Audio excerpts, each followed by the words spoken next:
Bem-vindos, Carla!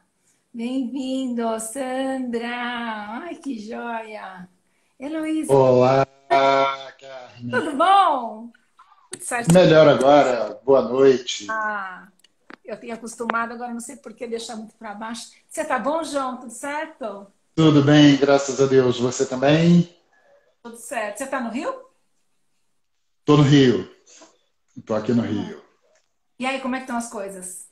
Tudo certinho? Tudo caminhando bem. A cidade anda um pouquinho castigada, mas ela ainda assim continua sendo maravilhosa. Nossa, eu vi umas fotos esses dias, é uma covardia, né? Rio de Janeiro é uma covardia, não tem jeito, né? Nossa, é uma covardia, é muito linda mesmo, não tem como. Verdade. Enquanto a gente está esperando o pessoal, se você quiser contar, você também falou que esses dias você estava acompanhando um pessoal que você tinha dado curso, né? Que faz parte do que você estava dando curso para esse pessoal. Não, eram ex-alunos meus com os quais eu estava reunido ontem à noite. Um dos cursos que eu dou é o de alinhamento energético, que é uma maneira da gente lidar com a nossa percepção extrasensorial, com a nossa intuição, com a nossa sensitividade, paranormalidade, mediunidade, seja lá qual for o nome que a gente queira dar a essa nossa capacidade de perceber o intangível. Então, o alinhamento energético tem esse propósito, que a gente possa lidar com isso com consciência, sem gestão de substâncias, sem performances, sem ritos, sem religiosidade. Que a gente possa olhar para isso como um instrumento terapêutico, de expansão de consciência. Então, tem o curso de alinhamento, tem as sessões individuais de alinhamento, e ontem eu estava reunido com alguns ex-alunos e alguns amigos, fazendo uma roda de cura privada de doação de energia para o planeta. Olha, que bacana, João. Pode me convidar, viu? Quando for aberto. Ok, vai ser um prazer. Vai Nossa, ser um prazer. tá. Agora, já começando, já, João, eu fiquei assustada quando eu vi sua trajetória. Eu falei, gente, da onde? Assusta não, assusta não. Que planeta que é esse homem? Meu Deus do céu. Quem diria? O João, advogado, né, João? Isso. Mas eu vim para o lado luz da força. Dos. E é muito interessante porque foi justamente depois que eu paro de advogar que eu me conecto profundamente com as OABs, não só do Rio, como do Brasil inteiro. Passo a fazer parte das comissões de direito sistêmico que as OABs criam, então eu sou membro da Comissão de Direito Sistêmico da OAB daqui do Rio de Janeiro, sou bastante conectado com a Comissão de Direito Sistêmico da OAB de Santa Catarina, que é uma comissão pioneira, é a primeira do Brasil, foi criada em Santa Catarina, a primeira do Brasil e do mundo. E o Brasil é o primeiro país do mundo a ter um curso de pós-graduação em Direito Sistêmico. E depois de ter advogado, me vejo conectado ao direito sistêmico e bastante conectado com os advogados, mas agora de outro lugar. Não mais do lugar daquele que advoga no dia a dia, mas no lugar daquele que conhece esse trâmite todo, esse dia a dia do advogado, o dia a dia do juiz, o dia a dia do promotor, do defensor, e que ajuda a repensar uma justiça mais humana, uma justiça com mais dignidade para o ser humano. Porque reza a lenda que o direito faz parte das ciências humanas. Mas em algum momento isso foi meio que esquecido. E hoje tem um movimento bastante potente, Carmen, de resgate da dignidade humana, tanto que teve aqui no Rio o segundo Congresso Nacional de Direito Sistêmico das OABs, ele aconteceu aqui no Rio em dezembro de 2018, salvo engano, dezembro de 2018. E o nosso tema aqui era justamente a pergunta: é digno o ser humano? E aí foram 2 dias incríveis ouvindo advogados, juízes, defensores, consteladores, outros pensadores sistêmicos, promotores, né, do Brasil inteiro, repensando a maneira de ser um operador do direito. Muito interessante. E aí, quando eu vi o seu currículo, Sim, tinha assistido aquele encontro que você fez com o Luciano Alves, né? Eu falei, nossa, é tudo parceiro querido de trabalho. muito, muito querido mesmo. E aí que eu vi que tinha tudo a ver a sua trajetória, o seu caminho, para até começar exemplificando para as pessoas, não é? Porque você foi atrás do talento essencial. E veja como Sim, os caminhos se abriram, não é? Que inclusive é o tema de hoje, como os caminhos se abriram e como a sua formação é fundamental, como inicial, meio e fim, né? Como é fundamental sim, você contribuir com o seu olhar particular, único, naquilo que você acredita que você veio fazer no mundo, né? sim, sim. Interessante. Assim, infelizmente, durante boa parte da minha caminhada jurídica, eu estava muito desconectado daquilo que eu vim fazer no mundo. Né? E aí eu acho que até esse é a nossa motivação do papo hoje, né? E eu passei, Carmen, boa parte da minha vida não sendo eu, bastante desconectado do meu propósito de vida e vivendo as consequências dessas escolhas, onde boa parte das escolhas eram travadas de forma inconsciente. Então, nessa caminhada que você vê levemente, né, desenhada pelo currículo, ela fala muito disso, de alguém que partiu de um ponto em que vivia uma vida que não era a própria vida, faz a escolha de desconstruir quem eu não era, para quem eu realmente sou poder emergir e se mostrar ao mundo, e se expressar no mundo, e ter um efetivo lugar de existência. Porque quem eu sou de verdade durante muito tempo não existia. Era suprimido. Você não tinha acesso, né? Eu até tinha, eu não tinha era muita coragem de ser eu mesmo. Então, eu venho de uma família bastante rígida, de valores morais, de valores religiosos muito potentes. E eu me experimentava muito pouco potente diante dessa grandeza, diante dessa força toda. E precisei me nutrir de força, precisei me nutrir de coragem, precisei me nutrir de autoautorização para poder, então, bancar diante daquela grande potência, né, quem eu sou de verdade. E é isso, muitas vezes, é uma caminhada. Isso é uma caminhada. Eu costumo dizer, muita gente fica me perguntando a fórmula mágica, né? Pedindo receita de bolo, de como é que a gente faz para virar a gente mesmo. Como é que a gente abdica de uma vida que não é a nossa para viver uma vida que é a nossa. E não tem receita de bolo. Porque cada ser humano é único, cada ser humano tem ali uma complexidade, uma exuberância, uma beleza que é única na sua existência, na existência do universo. O que eu sempre sugiro é que cada um faça uma reflexão a respeito do seu querer. O quanto que a gente de verdade quer uma vida diferente da vida que a gente leva. Então isso me levou para a trajetória que você viu ali levemente desenhada. Eu não queria a vida que eu levava, mas eu não tinha condição de fazer diferente do que eu estava fazendo. Então eu levei um tempo, primeiro fortalecendo esse querer. E conforme esse querer ele foi ganhando potência, naturalmente, sabe quando a gente diz assim, parece que o universo conspirou a favor? É isso. O universo conspira a favor de acordo com a potência do meu querer. Quando eu de verdade quero alguma coisa, não é só falar que quero. Né? Quando as minhas entranhas, quando as minhas vísceras vibram de verdade naquele querer, eu naturalmente começo a observar o que antes eu não observava. eu naturalmente me coloco em conexão com pessoas que vão favorecer a realização daquilo que eu quero.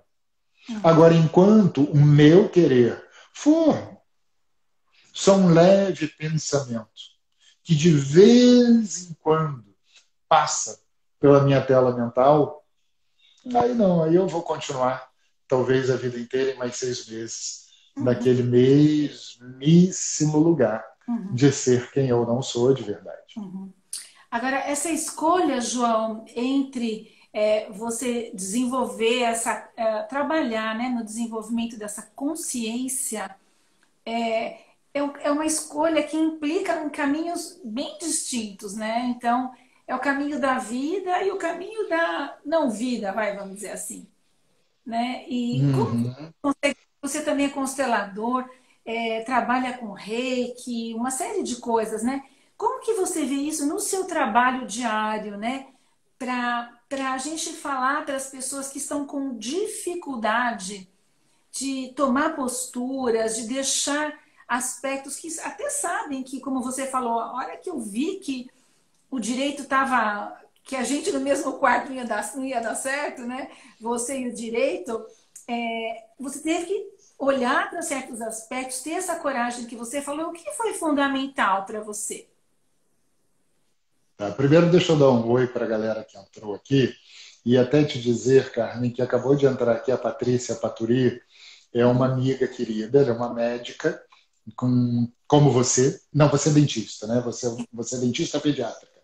Ela é uma médica e com especialização em ginecologia oncológica.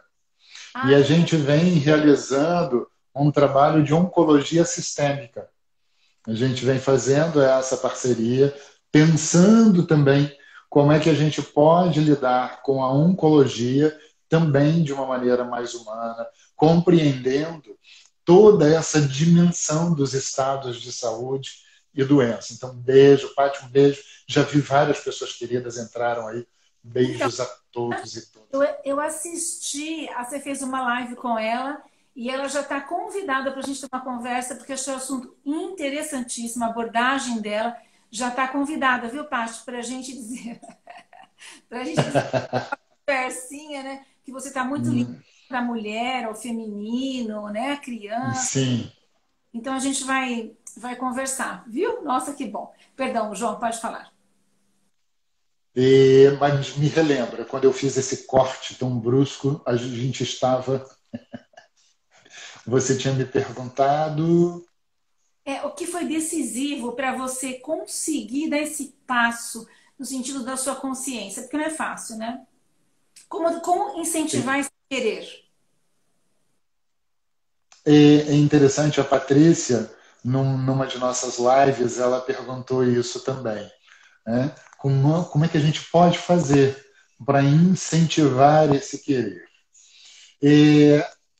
Na maior parte das vezes, Carmen, eu percebo que em algumas pessoas esse querer ele já existe, em outras pessoas esse querer não existe. Então, naquelas pessoas em que o querer existe, às vezes um simples sopro sobre aquela chama faz a brasa revivar, faz aquela chama crescer e se expandir. E aí é o estímulo mínimo. Muitas vezes é você compartilhando a sua história com essa pessoa. Ajuda ela a perceber que é possível. Eu gosto muito de fazer isso, inclusive. De compartilhar a minha história, como a gente está podendo fazer aqui. Porque eu percebo que a partir disso, alguma coisa muitas vezes acontece de um bom no outro.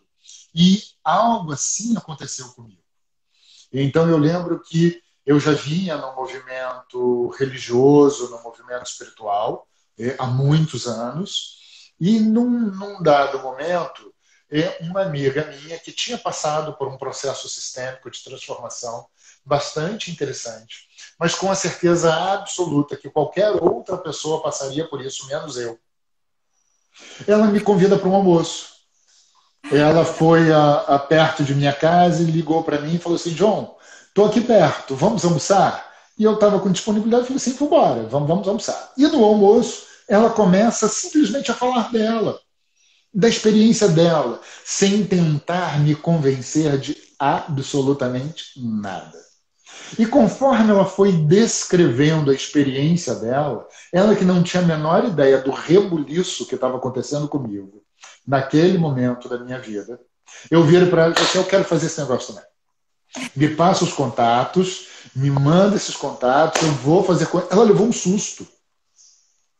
Então, uma das coisas que eu particularmente, Carmen, gosto de sugerir é que a gente apenas partilhe as nossas experiências com as pessoas que a gente conhece, até mesmo com quem a gente não conhece, né?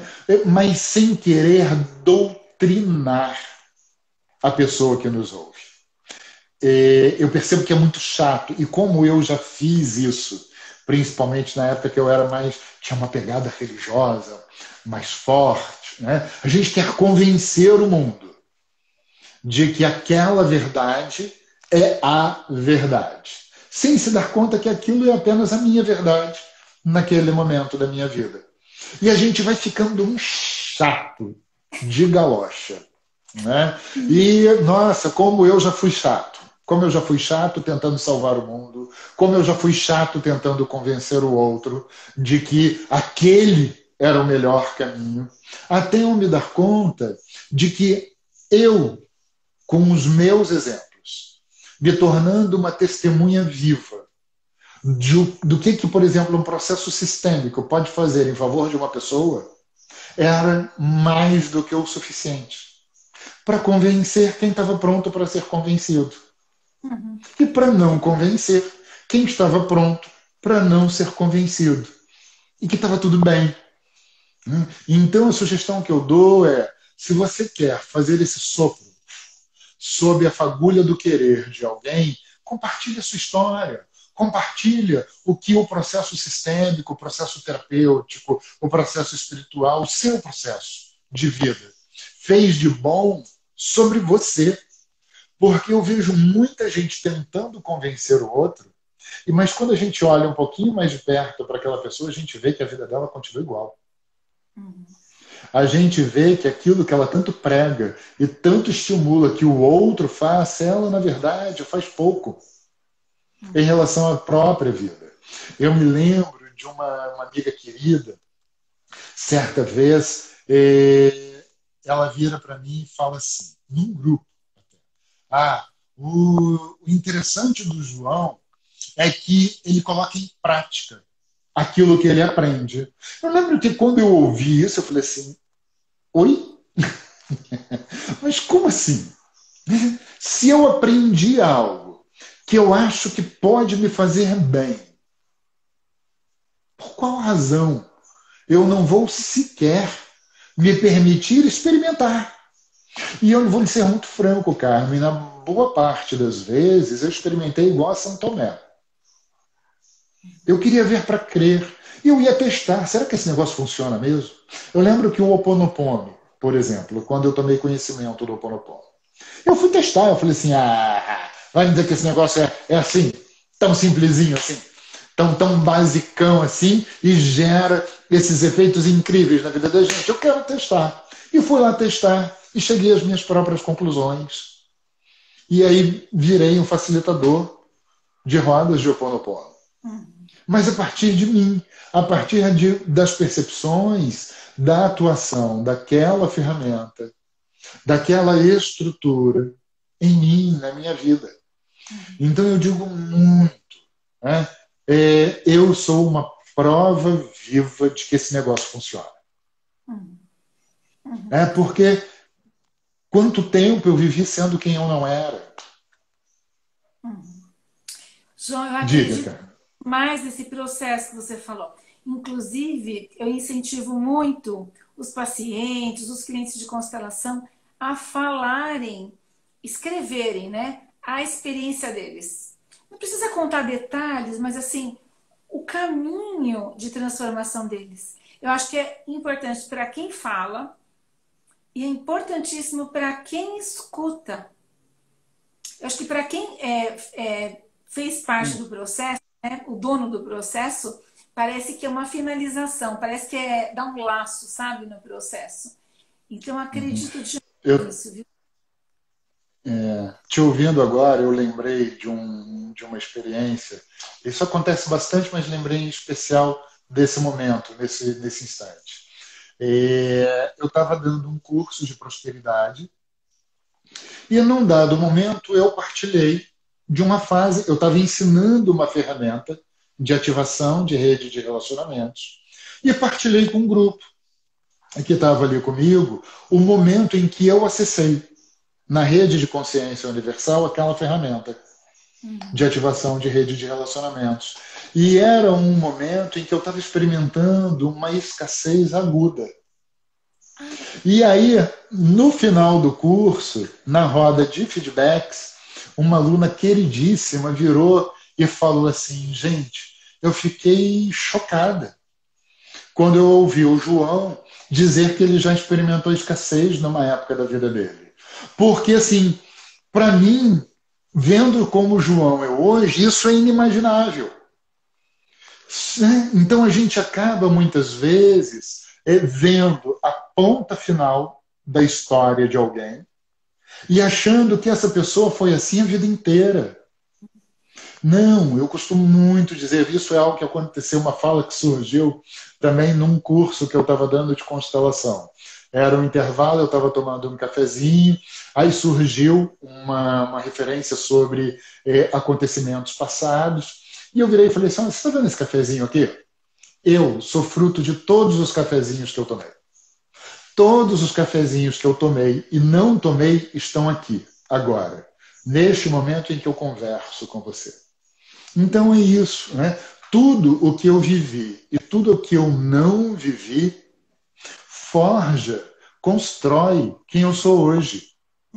Então, e esse momento que eu estou vivendo isso com você, Carmen, com as pessoas que estão aqui nos assistindo, isso naturalmente me transforma. E quando a gente terminar esse nosso encontro de hoje, eu já serei outro diferente daquele de uma hora atrás. E assim é o mecanismo da vida. A gente vai integrando. Né? Então, isso também ajuda muito a gente começar a desconstruir a imagem do perfeito, do pleno, do irretocável, que muitas vezes a gente lança sobre orientadores espirituais, sobre terapeutas, sobre médicos, dentistas. Não. A gente começa a colocar estas pessoas num distanciamento da gente e num patamar mais alto que é pura ilusão, é puro maia, né? Que nos leva para uma desconexão entre pessoas iguais. Agora, João, nessa busca, você teve bastante do aprofundamento da consciência por um despertar mesmo, de uma percepção diferente, né? E agora, no caso das constelações familiares, como é que foi o seu encontro com as constelações e o que você poderia dizer da importância das constelações nesse intrincado todo que é o nosso caminho? Eu cheguei às constelações primeiro a partir do Reiki. Então eu já tinha uma caminhada bastante grande na esfera da Igreja Católica, porque minha família é do interior de Minas e uma formação católica muito forte, rígida. Cresci rezando o terço todos os dias. Depois começo a flertar, né, com uma outra forma de experimentação da minha sensibilidade. E dentro dessa nova caminhada, eu conheço o Reiki e depois de tanto ouvir falar do Reiki, vou fazer minha primeira iniciação de Reiki. Hoje eu já sou mestre Reiki, mas em algum momento isso começa. E eu me lembro sempre, Carmen, do momento da minha iniciação no Reiki nível 1. Na hora que mestras Reiki coloca as mãos sobre a minha cabeça e começa a me iniciar, o meu cardíaco fez assim. E naquele momento eu levei, era ao mesmo tempo um êxtase e um susto absurdo. Eu levei um susto profundo. Porque quando meu coração faz assim, e eu fico face a face com a minha capacidade de amar, eu também começo a ficar face a face com tudo que eu fiz, com todas as escolhas que eu fiz na contramão da minha capacidade de amar. Nossa, que bonito, hein? Que momento. Muito lindo. E, e comecei. Você está me ouvindo bem? Eu parei de te ouvir. Não, perfeito. Tá me ouvindo? Não, eu estou com dificuldade de ouvir. Será que é o meu Bluetooth? Eu vou tirar aqui o meu fone, peraí. Às vezes ele dá umas falhazinhas, né? Será? Tá me Ah, escutando? agora eu te ouço bem. Ele dá umas falhazinhas. E nesse momento, eu fiquei face a face com as minhas escolhas de vida até aquele momento. E eu vou ser profundamente franco. Eu tentei fechar o meu cardíaco, empurrar tudo de volta, porque foi absolutamente insuportável ficar face a face com todas aquelas escolhas que eu tinha feito até então. Foi bastante desafiador para mim.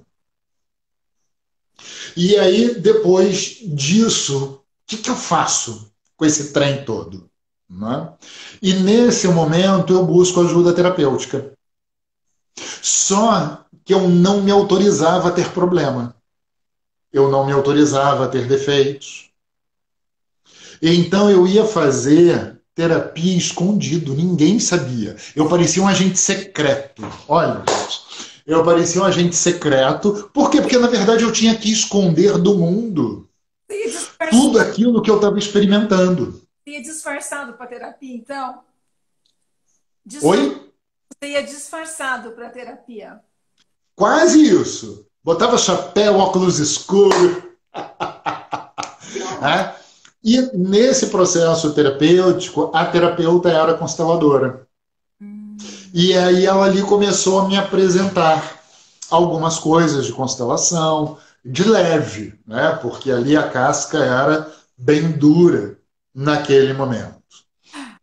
E não dei conta de prosseguir ali, e aí depois, enfim. E aí, mas como aquilo eu não consegui mais empurrar de volta para dentro de mim e continuei olhando, quer eu quisesse ou não, aquilo continuava ali se revelando para mim as minhas dores, as minhas angústias, as minhas dificuldades, né? A minha arrogância, a minha prepotência, as minhas mágoas, os meus rancores, os meus ressentimentos. Nossa, como eu era ressentido.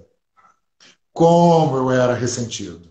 Então, a partir do reiki, eu pude fazer contato, né, com tudo isso, que estava onde? Dentro de mim mesmo, não tinha absolutamente nada fora de mim.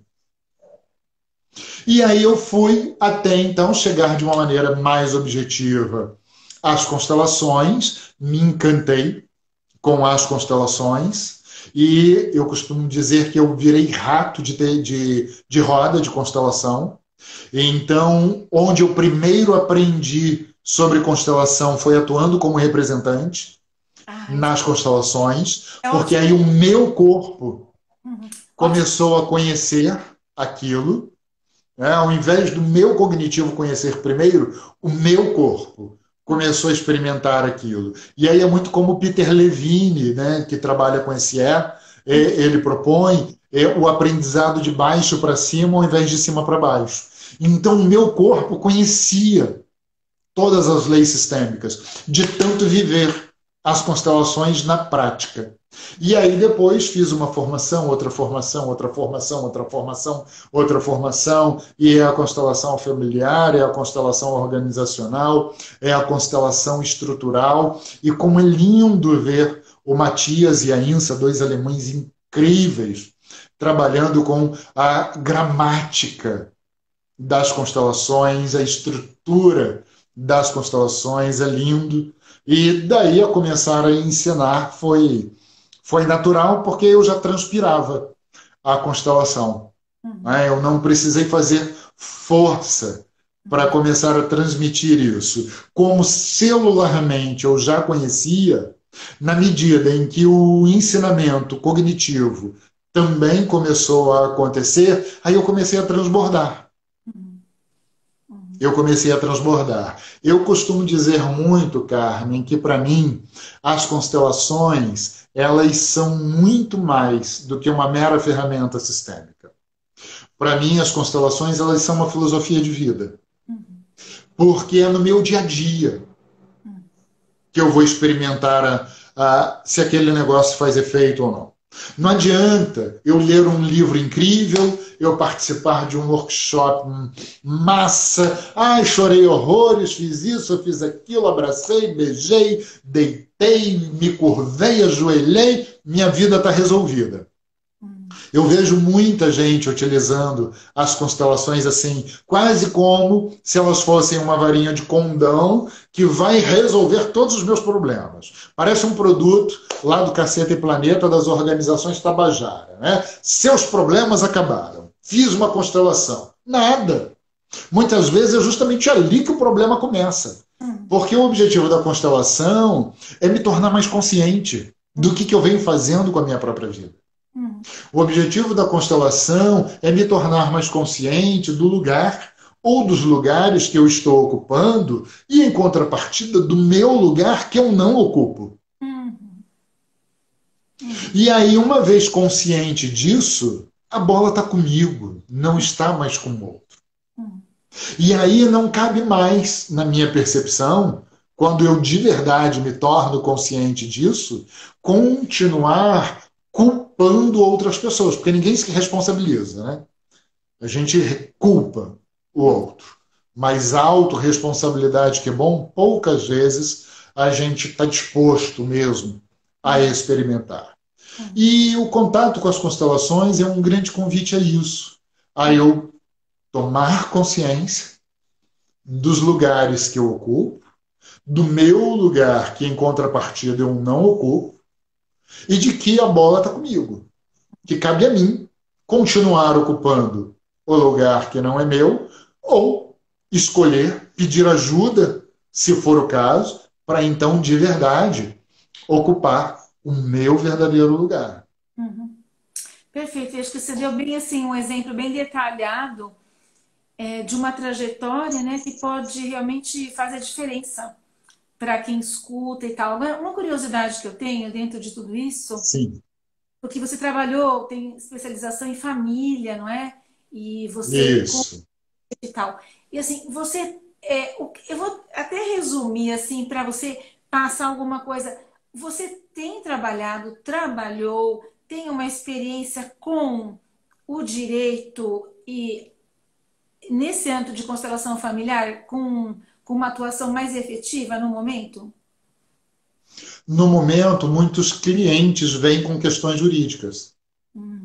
Então, muitas vezes a gente abre um campo sistêmico, não só o de constelação, mas algum outro movimento qualquer, sistêmico. Para quê? Para que ele tome consciência do lugar que ele está ocupando dentro daquela situação jurídica.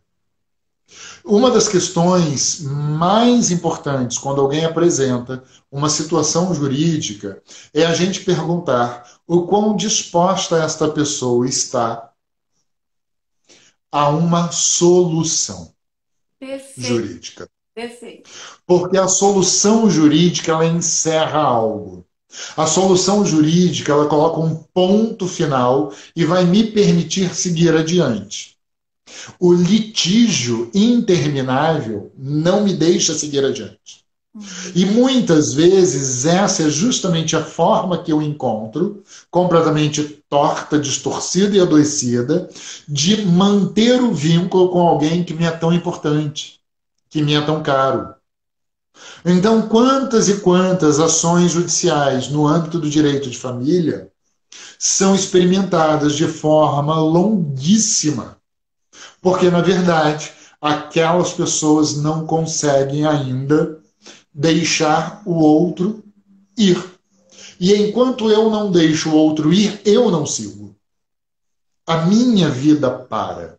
Eu fico estacionado num ponto da minha vida, quando a vida, cara, ela não parou.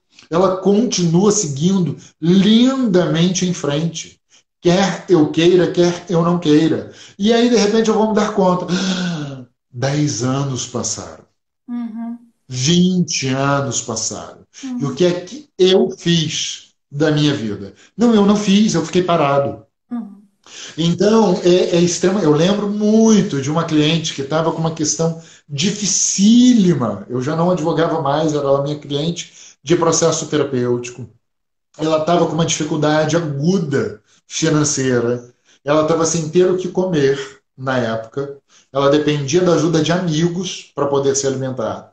E, ao mesmo tempo, com uma ação literalmente milionária rolando na justiça, em que ela litigava com o restante da família. E aí, às vésperas de uma audiência especial de conciliação que haviam marcado, ela tem sessão comigo e ela me pede ajuda. E a pergunta que eu fiz para ela foi exatamente essa: você quer uma solução ou você quer a vitória? E aí então ela vira para mim e diz assim: ah, João, a vitória, é claro. Eu falei assim: então, espere, se prepare, se organize para continuar litigando por mais uns 10 anos, pelo menos. Ela ficou completamente atônita, né? Foi para a audiência, não teve acordo, e a gente continuou trabalhando no sentido de prepará-la para lidar com o fim daquele litígio. E assim foi feito. Quando ela amadureceu o suficiente, um acordo extrajudicial brota como um milagre, e extrajudicialmente há uma composição, aquilo é levado para a esfera judicial, é homologado, milhões de reais entram na conta corrente dela, ela sai do estado de miserabilidade em que ela se encontrava e também para de ter contato com a família dela. Mas sem que ela se organizasse para isso, ela não teria como. Então, uma das coisas que o mundo sistêmico ajuda muito nas questões relacionadas ao direito é a gente fazer esse questionamento e o autoquestionamento. O quanto que eu estou preparado para seguir em frente. O quanto que eu, de verdade, intenciono uma solução para aquilo que eu estou vivendo. Porque a solução encerra algo. A solução equivale ao ponto final de uma história. E eu estou pronto para seguir em frente. Uma outra coisa, me lembrei aqui agora de um evento bastante interessante. Eu estava dando aula de direito sistêmico, né? de práticas integrativas para advogados. E aí, um advogado, vira e mexe, ele comentava sobre a esposa. E aí, num dado momento, ele pergunta e se queixa e reclama da esposa.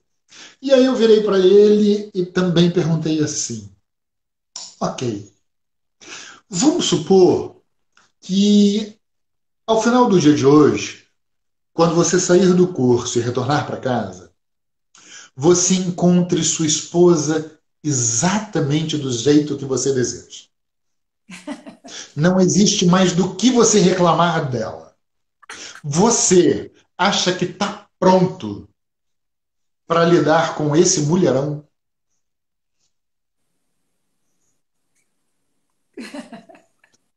Porque às vezes a gente quer que o outro mude. Mas se o outro mudar, será que ele vai continuar me querendo? Será que eu de verdade sou tão bom assim, como eu acho que sou, para exigir que o outro mude a vida dele do jeito que eu imponho que ele mude? Então, o pensamento sistêmico, Carmen, ele é esse convite a gente olhar um pouco mais para a gente, sem culpa, sem castigo, sem remorso, sem vergonha, porque isso é uma estrutura dos infernos, né? Porque não vem só a culpa. É um emparedamento. De um lado é culpa, atrás é o remorso, é o castigo, do outro lado é o remorso, à frente é a vergonha. E esse emparedamento gera no centro um segredo.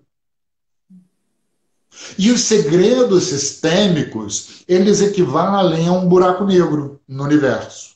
Vira um ponto dentro de mim que para de produzir energia e, ao parar de produzir energia, começa a consumir, então, a energia do que está no seu entorno. E vai criando um processo de desertificação que é violentíssimo. Que é violentíssimo. E aí eu vou entrando numa aridez que eu não entendo por que a minha vida não floresce mais. É porque eu estou árido.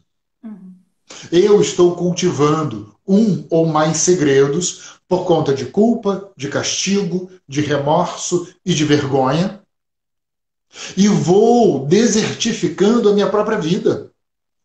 De vez em quando eu encontro um cactus. De vez em quando eu encontro um mini oásis. Mas na maior parte do tempo é um processo de desertificação amplo. Amplo, amplo. E vem as doenças no meio, né? As doenças, o adoecimento. Sim.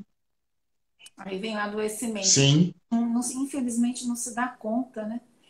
Então, e uma coisa que eu gostaria de escutar também, porque falando de potencial essencial, eu logo penso em criança, né? Porque é o grande campo que a gente tem de salvação, assim, né? Para uma estrutura diferente daquilo que a gente tem hoje, né? Então, pela sua experiência, o que você tem para trazer de história bacana, atuando com nessa linha do direito ou não, atuando com pais, por exemplo, e como é que os pais podem trabalhar para despertar esse talento essencial, para permitir, né, que surja esse talento essencial nas crianças? Algumas coisas que me ocorrem nesse momento. Uma dessas coisas é os pais se darem conta dos processos de alienação parental, que muitas vezes se instalam, independentemente dos pais estarem separados. Porque o processo de alienação parental, ele consiste, na sua essência, né, no bojo da alienação parental, eu tenho atos de desqualificação. Então, é um genitor desqualificando sistematicamente o outro genitor. Quando isso começa a acontecer, então é um dia, são 2 dias, é uma semana, é um mês, é um ano, são 2 anos, é uma infância inteira, é uma adolescência inteira, é uma juventude inteira, é uma vida adulta inteira, ouvindo um genitor desqualificar o outro. Isso tira do filho a autorização, ou melhor, tende a tirar do filho a autorização de amar em pé de igualdade a ambos os genitores. Isso torna naturalmente o filho ou a filha empobrecido de si mesmo. Então, boa parte do processo sistêmico ele consiste em dar consciência aos pais de que não tem como um pai fazer ressalva à mãe sem estar também criando essa ressalva em relação ao filho comum. Não tem como uma mãe criar algum senão em relação ao pai sem criar este senão em relação aos seus filhos. Assim como não tem como uma mãe amar o seu filho e a sua filha sem amar também o pai desses filhos. Assim como não tem um pai como amar seus filhos sem automaticamente amar a mãe dos seus filhos. Por quê? Porque a gente é igual pizza. A gente é metade pai, metade mãe, com um pouquinho de orégano em cima. Então, se eu sou metade pai, metade mãe, quando a minha mãe desqualifica meu pai, eu me sinto desqualificado imediatamente. E quando a minha mãe me ama, como metade de mim é meu pai é automaticamente amado. Então, ajudar pais e mães a compreenderem isso E que aquele cara pode ter sido um homem escroto para ela. Aquela mulher pode ter sido terrível para aquele homem.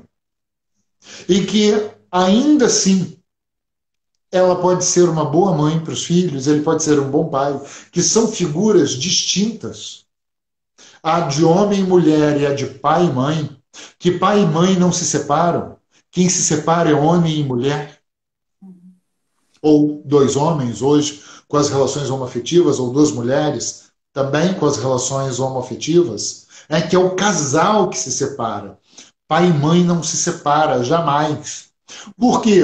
Porque eles estão forjados dentro do filho, dentro da filha, para sempre. Enquanto aquele filho ou aquela filha existir, enquanto netos, bisnetos forem gerados, eles vão continuar existindo como pai e mãe dentro dessas pessoas.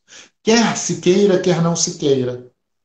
E aí, muitas vezes, a gente vê as pessoas batendo o pé e fazendo beicinho, inconformados com isso que a gente fala.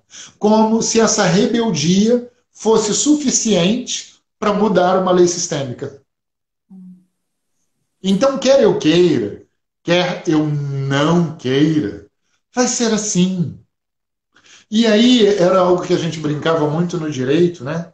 Para que eu adotar a postura do ius esperneandi? Né? Ficar esperneando, infantilizado na experimentação daquela situação. A outra coisa que eu sugiro muito, me perguntam muito: João, você atende crianças? E a resposta geralmente é: sim, atendo na figura dos pais deles. Por quê? Porque se os pais vão bem, os filhos vão bem também. E o que a gente mais vê é pai e mãe pedindo ajuda terapêutica para os seus filhos para não terem que olhar para si próprios. Então eu quero que o meu filho se resolva, mas eu não quero me dar ao trabalho de me resolver. Às vezes Ora, mas meu filho me replica. A questão, às vezes, tem até o mesmo nome, né? Mas não consegue. Sim. Consegue. Mas sabe uma coisa interessante do que você falou também? É que juntos, né? Por exemplo, os dois pais, ou separadamente, quando um deles constela os dois juntos, parece que, frente àquilo que o campo mostra, não tem muitas vezes mais como espernear. Então, eu já peguei, por exemplo, casos de que situações bem drásticas mesmo, de relacionamentos bem difíceis entre pais e com problemas, obviamente, com a criança, mas assim, a partir daquilo que eles vivenciaram no campo, tudo se apaziguou. E muitas vezes bem rapidamente, e muitas vezes eu cheguei a presenciar até como se fosse meio contra a vontade ou aquilo que um dos pais admitia que fosse possível. Então, parece que o caminho, o fluxo, ele muitas vezes até é mais forte do que... Estou com um rabinho aqui, olha. Ah, tem um rabinho mesmo. É a Antônia. Do que mesmo a pessoa imagina, né? Então, é uma boa alternativa pensar em constelar mesmo esses casos em Mas casos, né? eu já vi situações também bastante difíceis, Carmen. Sabe aquele casal em que geralmente um diz que o problema é do outro? Então, a mulher diz que todo problema é do marido, ou o marido diz que todo problema é da mulher. E aí, quando você muitas vezes abre o campo sistêmico, aquele que dizia que o problema era do outro percebe pela configuração e todo o dinamismo que ali se estabelece que o problema está com ele. Deriva dele. E eu já vi isso dar grandiosas insatisfações. E muitas vezes o cliente entra também num processo de negação. Não, algo ali está errado. Eu não gostei. Quantas vezes eu já vi pessoas reclamando que saem passando mal das constelações. E aí eu vou dar um exemplo para ilustrar bem isso, de uma amiga minha na época. Eu ainda não constelava, e como eu te falei, era rato de constelação. Então fomos a uma roda de constelação que iria durar o dia inteiro. Foram 10 constelações ao todo, 5 de manhã e 5 à tarde. Das 10 eu entrei em 8, não entrei apenas em 2. No dia seguinte, e essa minha amiga conseguiu não ser chamada para nenhuma delas, como representante. No dia seguinte, eu estava em estado de graça. E aí eu ligo, telefono, né, para essa. Hoje tudo é WhatsApp, né? E na época a gente ainda telefonava mais. Aí eu telefono para essa minha amiga para checar como é que ela estava, como é que havia sido a experiência dela. E aí ela vira para mim e diz assim: Ah, tô mal, João, muito mal. Aí eu levei um susto, eu falei assim: Você tá mal? Mas por qual razão você não tá bem? Ai, João, foi muito difícil aquilo tudo para mim. Ficar vendo aquelas dores todas. Ficar vendo você como pai em todos aqueles processos e tudo aquilo que aconteceu. E era tanto sofrimento. E era tanta dor.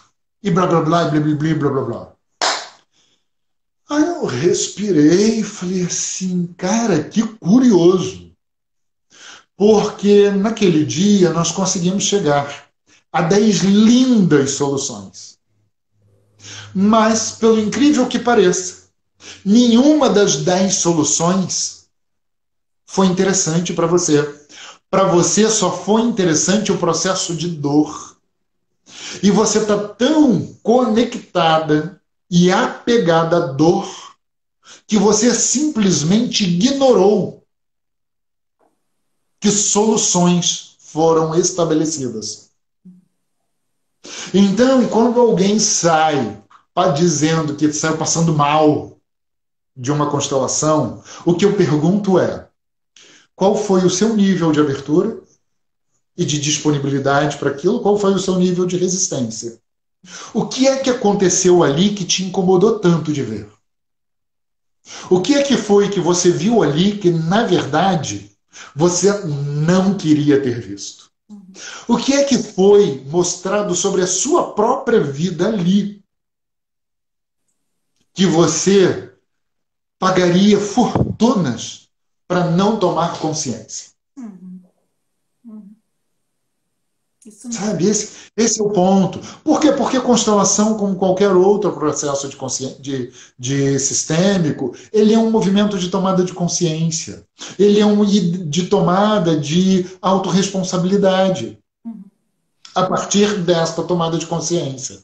Uma coisa me leva a outra. Então tem gente que não quer isso. Uhum.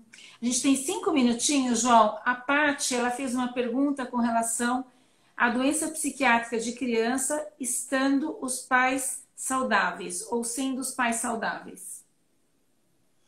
Isso pode ter muitos fundos. Isso pode ter muitos fundos. E é muito comum o filho vir olhando para aquilo que os pais não olham, para aquilo que os seus avós não olharam, aquilo para que seus bisavós não olharam. Então, o importante é que a gente, porque assim, tem umas possibilidades, mas eu vou evitar de dizer. Por quê? Porque geralmente são possibilidades que a gente precisa testar no campo. E o que eu mais vejo é, a gente menciona assim numa live e as pessoas já... O João disse que quando tem uma questão X é Z. Não. Né?